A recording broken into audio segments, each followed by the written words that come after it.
سرخط مهمترین خبرها: در یک ولایت روسیه جنگ آغاز شده است. وزارت معارف سنه انجام تحصیل در مکتب‌ها را اعلام کرد و مادر روزنامه‌نگار از امامعلی رحمان خواست پسرش را آزاد کنند.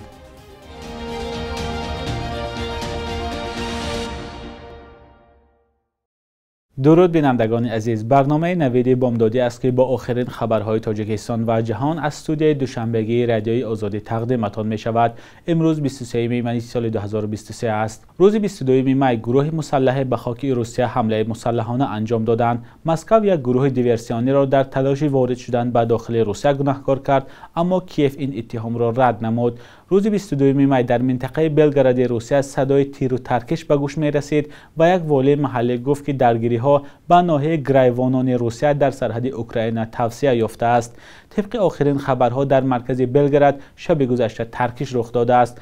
به نوشته تلگرام کانال میدیازانا، نظامیان راه به سمت اداره ولایت را بستند.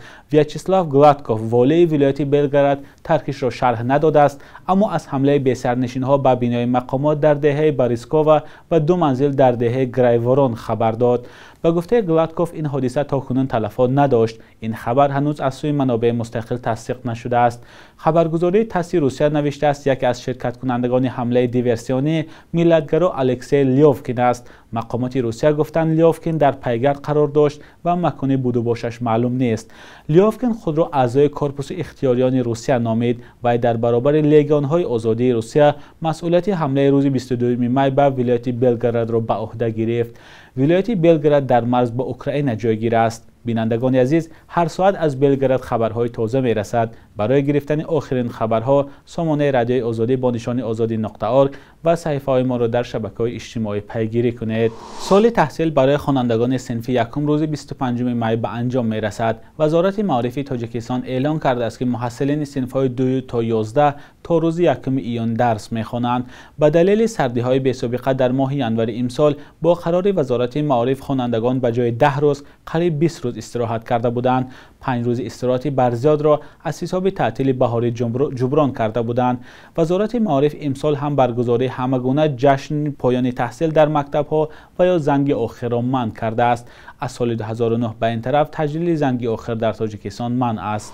مرافع اول روزنامه‌نگار خورشید فاضلوف روز 25 می در بازداشتگاه موقت شهر خوجند برگزار می شود. در این باره خبرگزاری آزیا پلوس در تکیه به منابعش خبر داده است. وکیل دفاع روزنامه‌نگار بر رادیوی آزادی قبلا گفته بود پرونده خورشید فاضلوف را دادرسا از دادگاه شهری پنجکن بررسی خواهند کرد.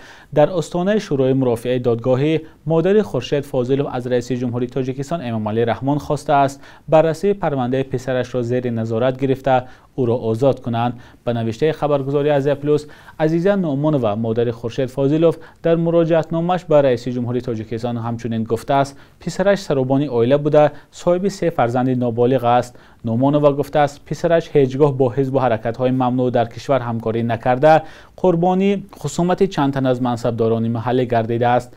خورشید فاضلوف اول ماه مارس امسال از سوی ماموران اداره امنیت در شهر پنجکن بازداشت شد.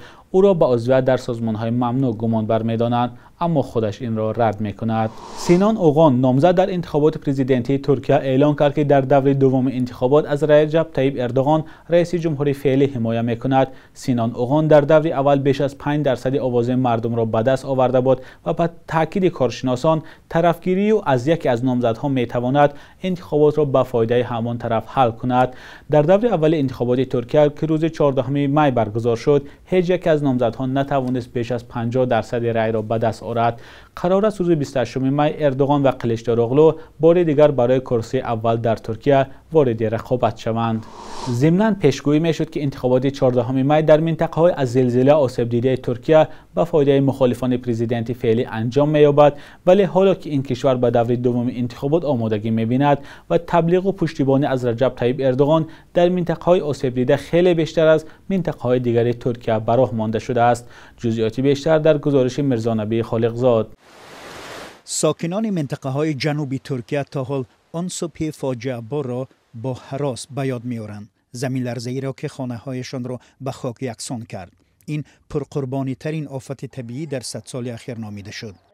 baya sarsıldık yani az değil. وقتی زمین تکان خورد همه جا سخت می‌لرزید. ما را از یک طرف به طرف دیگری خانه می‌پرتافت. ما از رخت خواب خیستیم و جوان خانه قریب بود به بالای ما افتاد. بعد ما گریختیم و بیناها فرو رفتند. Sonra millet zaten binalar düştü. زمین جنبه شدید و پس لرزه های آن جان بیش از 50,000 نفر را در ترکیه و سوریه از بین برد و میلیون ها کس را بیخانمان کرد. اکثر تحلیلگران پیش بینی داشتند که این فاجعه و بحران ادامه دار اقتصادی در ترکیه بر نتیجه های رایدهی در انتخابات تاثیر خواهد کرد و باعث به باخت رجب طیب اردوغان می شود. و 20 سال آخر در سر قدرت بود. ولی غیر انتظار بنا به نتیجه های آوازدهی اردوغان در 11 منطقه آسیب دیده از زلزله به فرق از منطقه های دیگر رأی نسبتاً بیشتر به دست آورد. در مجموع او 49.5% آرا و رقیبش کمال قلیچدار اغلو 44.9% آوازها را صاحب شد. هرچند این نگرانی هم جای داشت که انتخابات به فایده مخالفان و با خشونت و اعتراضها انجام می‌یابد. برخی از رای دهندگان از این معرکه ستایش کردند. در کشور ما همه چی عادلانه است. تمام انتخابات ها چون همیشه شفاف برگزار می شوند. 20 سال چنین بود و در ادامه هم وضع همین خواهد بود. حالا دو رقیب اصلی برای رقابت در دوره دوم انتخابات که قرار است روز 28 می برگزار شود آمادگی می بینند. جانبداران مخالفین با انتقاد از ناآمادگی کشور به عاقبت‌های زمین لرزه، بالاروی نرخ خوراکواری و خانه و بحران اقتصادی می‌خواهند حکومت دیگر شود. پیش از همه باید اقتصاد بهتر کرده شود. هر کس باید زندگی خود را آزادانه پیش برد.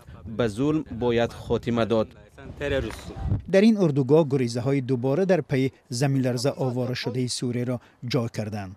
آنها از نتیجه های انتخابات نگرانند. نامزد مخالفان وعده داده است که در صورت پیروزی پناهنده ها مخصوصاً از سوریه را که هنوز در حال جنگ است خارج می کند. ما 13 سال باز در ترکیه زندگی داریم. اول نظام طریق هواپیما و بمب و بعداً جنگجویان دولت اسلامی حمله کردند. شما در یاد دارید آنها مردم را کشته و آواره کردند. نوابسته به نظر و اندیشه های مختلف در منطقه هایی که زمین لرزه جان مردم زیادی را از بین برده و هزارها کس را بیخانه و در کرد، اکثریت به دور دوم انتخابات بی توجهند. میگویند به جز درد و مشکل خود فکر و حس دیگری ندارند. بخش یک روز تاریخ را همکارم خرامان بقازاده تقدیمتان میکند که مهمترین تحولات تاریخی در روز 23 می را فرا میگیرد.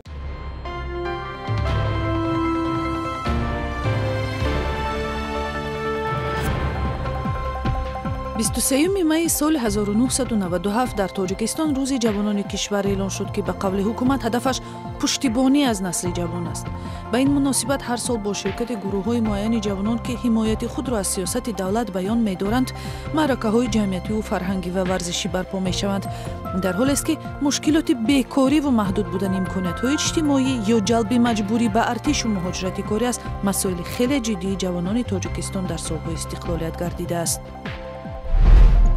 در تاجیکستان سال 2017 به تغییر قانون نفقه پرداختند که بسیاری از نفقه‌گیرها را ناراضی کرد. تا سال 2017 معاش 2 سال آخر کارمند حساب و به 120 ماه تقسیم میشد و از روی آن نفقه را تعیین میکردند، ولی بر اساس قانون نو مبلغ‌هایی که در طول تمام فعالیت کارگر از معاش به فاند نفقه فرستادند حساب و به 180 ماه تقسیم کرده میشوند. در نتیجه نفقه اکثری بیش از 600,000 بازنشسته از پیشین دیده کمتر شد. در اوج پاندمی کرونا ویروس 23 می سال 2020 ناطق معروف تلویزیون تاجیکستان منیره حکیمووا درگذشت. او 63 سال داشت.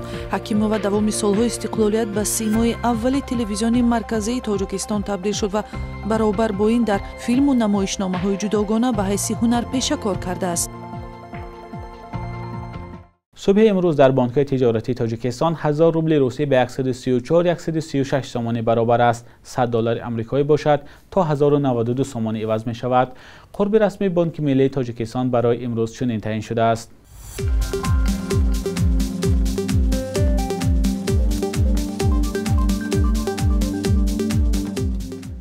بینندگان عزیز، این آخرین بخش در برنامه نویدی بامدادی بود. تشکر که با برنامه‌های رادیوی آزادی هستید.